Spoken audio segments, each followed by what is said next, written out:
بسم اللہ الرحمن الرحیم۔ السلام علیکم عزیز دوستو، آج کی ویڈیو میں ہم ان 4 زندہ انبیاء کا تذکرہ کریں گے جنہیں تاحال موت نہیں آئی۔ پیارے دوستو، جب کروڑوں سال پہلے اللہ رب العزت نے اس وسیع و عریض کائنات کو تخلیق فرمایا تو حضرت آدم علیہ السلام کے ذریعے زمین پر انسانی زندگی کا آغاز کیا۔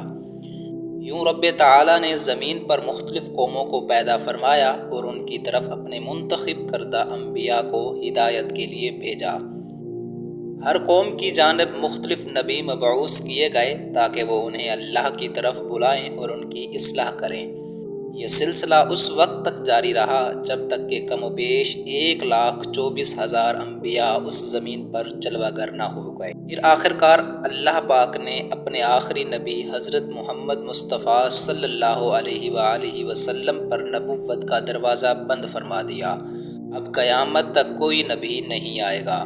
دوستو، اس طرح ہزاروں انبیاء اپنے اپنے وقت میں دنیا میں آئے اور اپنا فریضہ انجام دے کر واپس چلے گئے، لیکن ان میں 4 ایسے عظیم انبیاء بھی ہیں جو آج بھی زندہ ہیں۔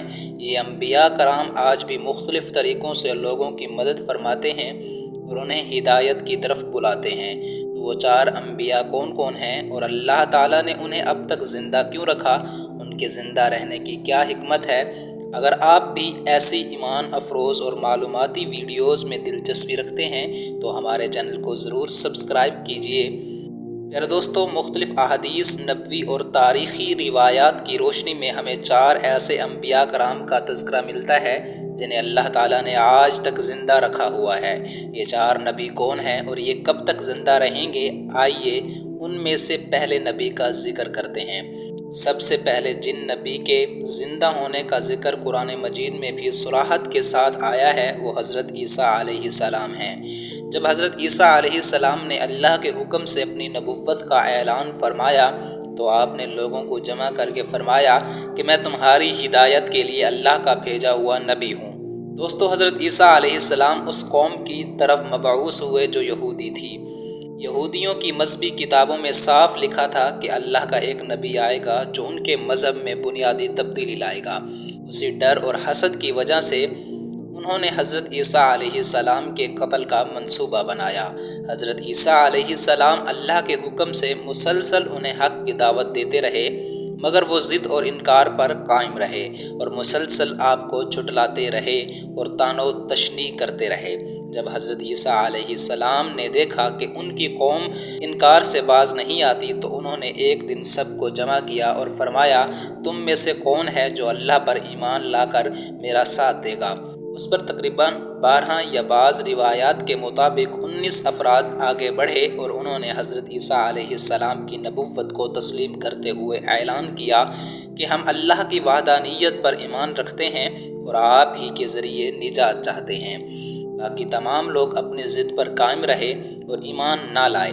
جب یہودیوں نے دیکھا کہ کچھ لوگ حضرت عیسیٰ علیہ السلام پر ایمان لا چکے ہیں تو انہیں خطرہ محسوس ہوا کہ اگر ایسا ہی چلتا رہا تو ان کا مذہب مٹ جائے گا، چنانچہ انہوں نے آپ کے قتل کا منصوبہ پختہ کر لیا۔ یہودیوں نے ایک طوطی انوس نامی شخص کو حضرت عیسیٰ علیہ السلام کو قتل کرنے کے لیے بھیجا۔ جب وہ حضرت عیسیٰ علیہ السلام کے پاس پہنچا اور قتل کے ارادے سے آگے بڑھا تو اللہ تعالیٰ نے جبرائیل علیہ السلام کو حکم دیا کہ میرے نبی کو آسمانوں کی طرف اٹھا لو۔ فرشتہ حضرت عیسیٰ علیہ السلام کے پاس آیا اور انہیں آسمانوں کی جانب لے گیا۔ اس وقت حضرت عیسیٰ علیہ السلام کی عمر 33 برس تھی۔ راستے میں ان کی ملاقات ان کی والدہ حضرت مریم سلام اللہ علیہا سے ہوئی۔ حضرت عیسیٰ علیہ السلام نے اپنی والدہ مائدہ کو گلے لگایا اور فرمایا، امی جان، اب ہماری ملاقات قیامت کے دن ہوگی۔ ادھر یہودی اس قاتل کا انتظار کرتے رہے، لیکن جب کافی دیر ہو گئی اور وہ شخص واپس نہ آیا تو یہودیوں نے خود حضرت عیسیٰ علیہ السلام کے گھر کا رخ کیا۔ انہوں نے وہاں ایک شخص کو پایا جس کا چہرہ بالکل حضرت عیسیٰ علیہ السلام جیسا تھا۔ انہوں نے بغیر سوچے سمجھے اسے قتل کر دیا۔ قتل کے بعد انہیں علم ہوا کہ وہ شخص دراصل وہی تھا جسے انہوں نے قتل کے لیے بھیجا تھا، مگر اللہ تعالیٰ نے اسے حضرت عیسیٰ علیہ السلام کی مشابہت دے دی تھی۔ یہ منظر دیکھ کر وہ حیران و پریشان رہ گئے اور آپس میں تقسیم ہو کر لڑنے لگے، یہاں تک کہ ان کی اپنی جماعت میں بھی خون ریزی شروع ہو گئی۔ جیسا کہ سورۃ النساء میں اللہ تعالیٰ فرماتا ہے، اور ان کے کہنے پر کہ ہم نے اللہ کے رسول عیسیٰ ابن مریم کو قتل کر دیا، حالانکہ نہ انہوں نے انہیں قتل کیا اور نہ سولی پر چڑھایا، بلکہ معاملہ ان پر مشتبہ کر دیا گیا۔ یقیناً جنہوں نے اس بارے میں اختلاف کیا وہ شک میں مبتلا ہے اور وہ صرف گمان کی پیروی کرتے ہیں۔ یقیناً عیسیٰ علیہ السلام کو اللہ نے اپنی طرف اٹھا لیا اور اللہ بڑا غالب اور حکمت والا ہے۔ دوستو، یہ اللہ تعالیٰ کی خاص حکمت تھی کہ حضرت عیسیٰ علیہ السلام کو آسمانوں کی طرف زندہ اٹھا لیا گیا۔ اور ایک حدیث نبوی میں آتا ہے کہ نبی کریم صلی اللہ علیہ وسلم نے فرمایا، حضرت عیسیٰ علیہ السلام قیامت سے پہلے دنیا میں واپس آئیں گے، سنت نبوی کے مطابق زندگی گزاریں گے، صلیب کو بھی توڑیں گے، دجال کو قتل کریں گے اور 7 سال دنیا میں قیام فرما کر اللہ کے دین کو عام کریں گے۔ آپ کو مدینہ منورہ میں گنبد خضرا کے پاس دفن کیا جائے گا۔ جو لوگ یہ عقیدہ رکھتے ہیں کہ حضرت عیسیٰ علیہ السلام معاذ اللہ قتل ہو چکے ہیں یا سولی پر چڑھائے گئے، تو ایسے لوگ دائرہ اسلام سے خارج ہیں، کیونکہ یہ کفریہ عقیدہ ہے اور قرآن اس کی سخت تردید کرتا ہے۔ پیارے دوستو، اب ہم بات کریں گے دوسرے نبی کی جنہیں اللہ رب العزت نے زندگی عطا فرما رکھی ہے، اور وہ ہیں حضرت خضر علیہ السلام۔ حضرت خضر علیہ السلام ظاہری طور پر آخری زمانے اس وقت تشریف لائیں گے جب دجال دنیا میں فتنہ پھیلائے گا اور لوگوں کو گمراہ کرے گا۔ اس وقت حضرت خضر علیہ السلام لوگوں کو اللہ کے دین کی طرف بلائیں گے، توحید کا پیغام دیں گے، لوگوں کو نیکی، سچائی اور نجات کے راستے کی دعوت دیں گے۔ ایک روایت کے مطابق نبی کریم صلی اللہ علیہ وسلم نے اپنے صحابہ کرام کو حضرت خضر علیہ السلام کا قصہ سنایا کہ ان کا والد ایک بادشاہ تھا اور چاہتا تھا کہ حضرت خضر علیہ السلام بادشاہی سنبھالیں، لیکن آپ علیہ السلام نے دنیا کی حکومت کو قبول کرنے سے انکار کر دیا۔ آپ نے فرمایا کہ مجھے دنیاوی سلطنت کی طلب نہیں، اور اس طرح اپنے والد سے ناراض ہو کر جنگلوں کی طرف چلے گئے، جہاں آپ عبادت میں مشغول ہو گئے۔ روایات میں آتا ہے کہ ایک دن حضرت خضر علیہ السلام کا گزر آب حیات کے چشمے سے ہوا، اور جب آپ نے اس چشمے کا پانی پیا تو اللہ تعالیٰ کے حکم سے آپ کو ہمیشہ کی زندگی عطا کر دی گئی۔ حضرت انس رضی اللہ تعالیٰ عنہ سے ایک روایت منقول ہے کہ جب نبی پاک صلی اللہ علیہ وآلہ وسلم کا وصال ہوا تو ایک بزرگ شخصیت جنازے کے قریب آئے، کچھ الفاظ کہے اور واپس چلے گئے۔ صحابہ کرام حیران تھے کہ یہ کون تھے، تو حضرت علی علیہ السلام نے فرمایا یہ کوئی اور نہیں بلکہ حضرت خضر علیہ السلام تھے۔ حضرت خضر علیہ السلام کو اللہ تعالیٰ نے خاص اختیار دیا ہے کہ وہ مصیبت زدہ اور پریشان حال لوگوں کی رہنمائی فرماتے ہیں۔ وہ ایسے لوگوں کی اصلاح کرتے ہیں اور انہیں اللہ کے بتائے ہوئے راستے پر چلنے کی تلقین کرتے ہیں۔ بعض روایات میں حضرت خضر علیہ السلام کا ذکر حضرت ذوالقرنین کے ساتھ بھی آتا ہے، جہاں وہ ان کے ساتھی یا رہنما کے طور پر بیان کیے جاتے ہیں۔ پیارے دوستو، حضرت عیسیٰ علیہ السلام اور حضرت خضر علیہ السلام کے بعد تیسرے زندہ نبی جن کا ذکر قرآن مجید میں 2 مقامات پر موجود ہے وہ حضرت الیاس علیہ السلام ہیں۔ مختلف تفاسیر میں بیان کیا گیا ہے کہ اللہ تعالیٰ نے حضرت الیاس علیہ السلام کو ایک نور سے چمکنے والے گھوڑے پر سوار کر کے آسمانوں کی طرف اٹھا لیا تھا۔ حضرت انس رضی اللہ تعالیٰ عنہ ایک واقعہ روایت کرتے ہیں اور فرماتے ہیں کہ میں اور حضور اکرم صلی اللہ علیہ وسلم ایک پہاڑ سے گزر رہے تھے کہ اچانک ہمیں ایک آواز سنائی دی جس میں کوئی اللہ تعالیٰ سے دعا کر رہا تھا کہ یا اللہ مجھے بھی نبی آخر الزماں حضرت محمد مصطفیٰ صلی اللہ علیہ وسلم کا امتی بنا دے۔ حضور صلی اللہ علیہ وسلم نے مجھے حکم دیا، انس جا کر دیکھو یہ آواز کہاں سے آ رہی ہے۔ حضرت انس رضی اللہ تعالی عنہ فرماتے ہیں کہ میں پہاڑ کے اندر گیا تو دیکھا کہ ایک نورانی لباس میں ملبوس بزرگ اللہ تعالیٰ کی عبادت میں مصروف ہیں۔